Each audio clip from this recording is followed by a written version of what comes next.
اگر آپ اس دنیا میں سکون سے رہنا چاہتے ہیں تو آپ کو یہ باتیں پہلے دن سے ذہن نشین کر لینی چاہیے کہ لوگوں کا کام بھی باتیں کرنا ہے۔ جب لوگ ہمارے بارے میں باتیں کرتے ہیں تو بہت تکلیف ہوتی ہے، ہمیں لگتا ہے ہماری عزت خراب ہو گئی ہے، ہم دوبارہ سر اٹھا کے نہیں جی سکیں گے، ہمارا خاندان ہمیں رسوا کر دے تو لگتا ہے ساری زندگی ہی ختم ہو گئی ہے۔ بدکاری کی سزا سنسار کرنا ہوتا ہے، سرعام پتھر مار کر ہلاک کرنا، یہ ایک توہین آمیز سزا ہوتی ہے۔ ایک زمانے میں ابراہیم علیہ السلام کو ان کے والد نے یہی سزا سنائی تھی، ان کی عزت ختم کرنے کے لیے، کیونکہ لوگ ان کے بارے میں باتیں کر رہے تھے کہ ان کے بتوں کو زمین بوس کرنے والا ہے ایک نوجوان۔ کہتے ہیں جیسے ابراہیم وہ سچے تھے مگر زمانے بھر نے ان کے خلاف باتیں کی، سازشیں کی، ان کو تنہا کر دیا، ان کی عزت ختم ہو کر رہ گئی، ان کو ان کے گھر سے نکال دیا، جب آگ میں نہ جلا سکے تو ملک سے نکال دیا۔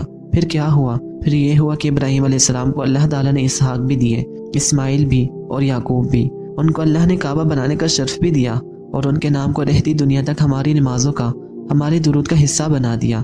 3 بڑے ادیان کے پیروکار یہود، عیسائی، مسلمان اس بات پہ جھگڑتے ہیں کہ ابراہیم ہمارا ہے، ان کو اپنے دین میں داخل دکھانا چاہتے ہیں جن کو ان کے گھر والوں نے نکال دیا تھا، جن کی وہ لوگ عزت نہیں کرتے تھے۔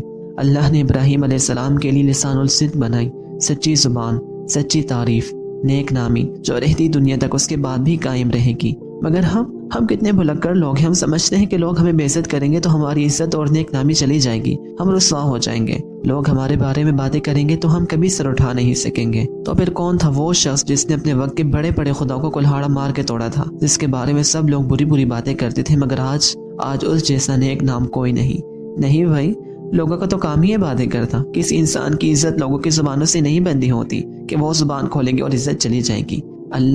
صرف اللہ کے ہاتھ میں ہے ہر انسان کی عزت، وہ نہ چاہے تو کوئی رسوا نہیں ہو سکتا۔ اور جانتے ہیں کیوں اچھے بھلے دیندار لوگ ایک دن اچانک سے ہماری نظروں سے گر جاتے ہیں؟ جب ان کی سیاہ کاریاں ہمارے سامنے آتی ہیں تو ہم سمجھتے ہیں کہ یہ بدل گئے ہیں، مگر وہ پہلے بھی اچھے نہیں تھے، ان کی نیت شروع سے ہی خراب تھی اور شروع میں اللہ نے ان کو چانس دیا، مگر جب انہوں نے اپنی نیت درست نہ کی تو اللہ نے ان کی تمام محنت اور کوششوں کو انہی کے ہاتھوں برے کاموں میں لگایا، یوں ان کی نیتیں سب پہ کھل گئیں۔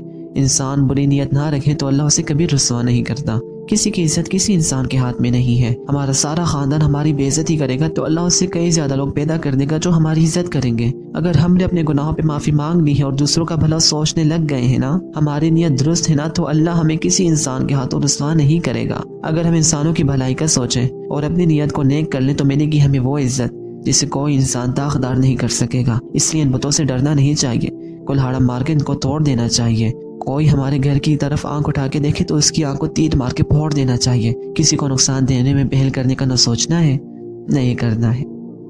السلام علیکم۔